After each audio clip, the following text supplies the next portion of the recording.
but it can be energy can be transferred by work or by heat.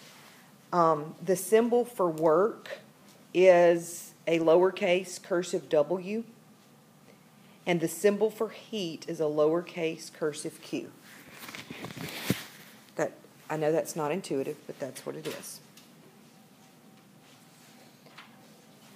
We talked about exo and endothermic last time. Tell me what you remember. What is exothermic? Right. Exothermic gives off heat. So if it gives off heat, it'd feel hot, right? Okay, and endothermic absorbs heat, so that would feel cold. And examples of those processes? Exo. Any kind of combustion process, like lighting your grill or cranking your car. Those are fuel combustion. Those give off heat. Endo, the example we talked about was holding the ice cube in your hand and how that feels cold on your hand because it's absorbing heat to melt the ice. Then we talked about system and surroundings. What's the system? Part of the universe of interest to us. Yes. The system is the part of the universe of interest to us. So for us, the system is the molecules, right? The actual components of the reaction. The surroundings would be everything else. So you guys know that a lot of reactions, y'all are used to writing like sodium sulfate, and you'll put a little AQ on it. What does that AQ mean? It means aqueous, which means that it's dissolved in water.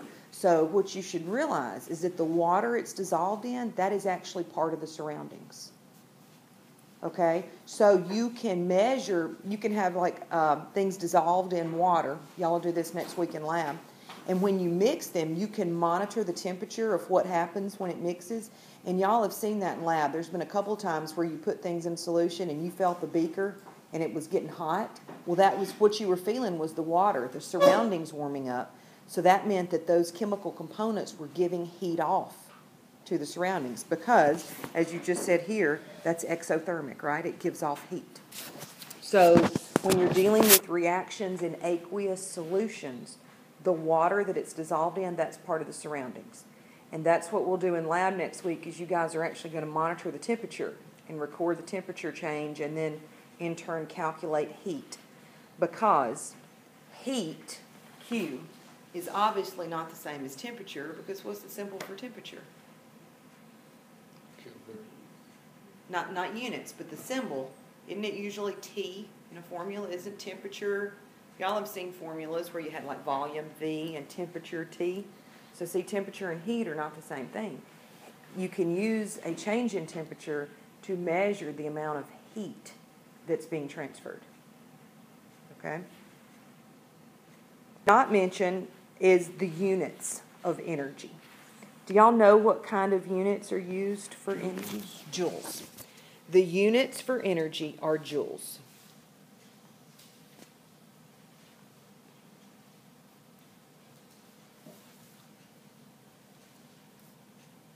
The symbol for joules is a capital J.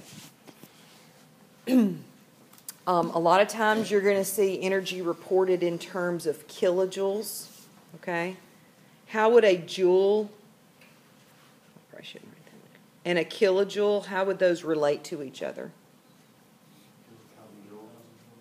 Other way. 1,000 joules would be a kilojoule, wouldn't it? Like 1,000 grams is a kilogram? Okay, so 1,000 joules is a kilojoule. And you're going to see some things reported in kilojoules just because the number's so big, it's easier to report it in terms of kilojoules. Okay? Another unit for energy is calories. And that's one we're all familiar with. Did we talk a little bit last time about looking at food labels and calories? And I mentioned there was a difference, right? So let's mention that again. A capital C calories, and I'm exaggerating the capital C on purpose, capital C's are food calories. Okay? Little c's are chemistry calories. That's what we're calculating in here. There's a difference. It takes 1,000 of these little calories to equal 1 food calorie. That's the relationship. They're very similar. I do not know why there's a difference, okay? Maybe that'd be neat to look up. I don't know. Right. If we were looking at a bag of chips and it said it's 200,000 calories, that probably wouldn't bother me if it was Cheetos, but, you know, that's worth it. Anyway, that's what I like to eat. So I don't know why there ended up being a difference. How do you convert between joules and calories? There's 4.184 joules in 1 lowercase calorie. And you can see here the abbreviation for calorie is CAL. That's not me just being lazy. That's actually the abbreviation for calorie. One of them is called a state function.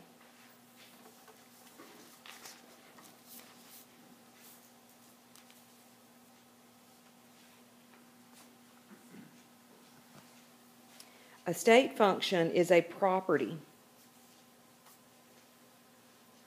that is determined by the state of the system.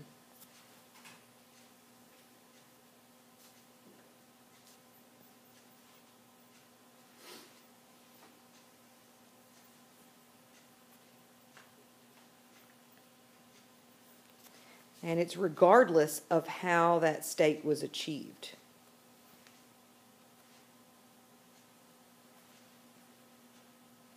Or how the condition was achieved. That's actually the...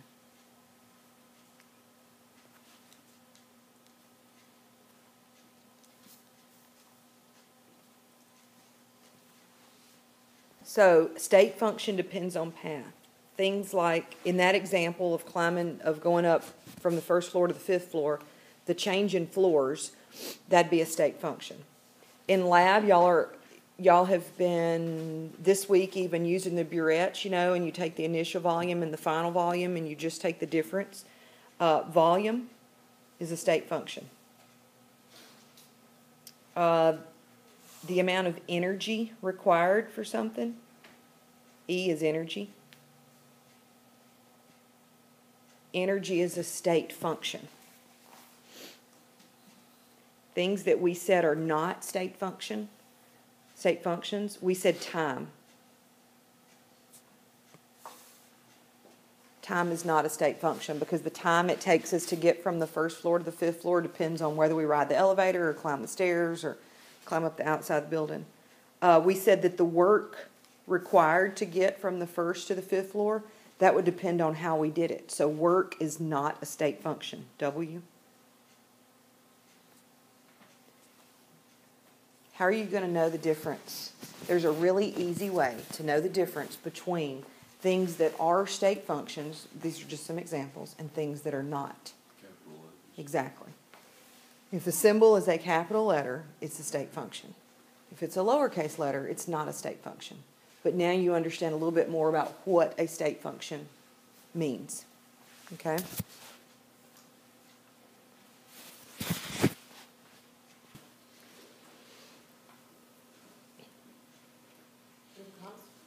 Okay, well, they're not always constant.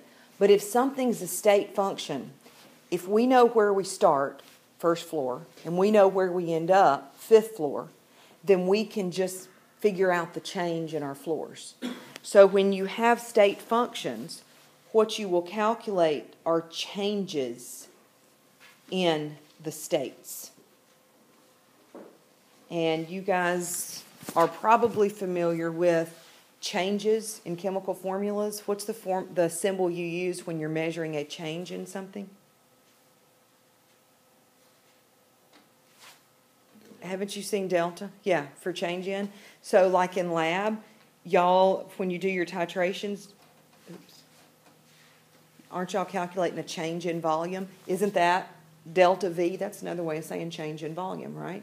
How do you measure changes in stuff? It's a formula. Isn't it the final minus the initial? Okay? Couldn't you measure a change in temperature as well? That'd be final minus initial. Couldn't you measure a change in energy? Sure, it'd be final minus initial. It's always final minus initial. You will see in your book uses the symbol capital U for internal energy.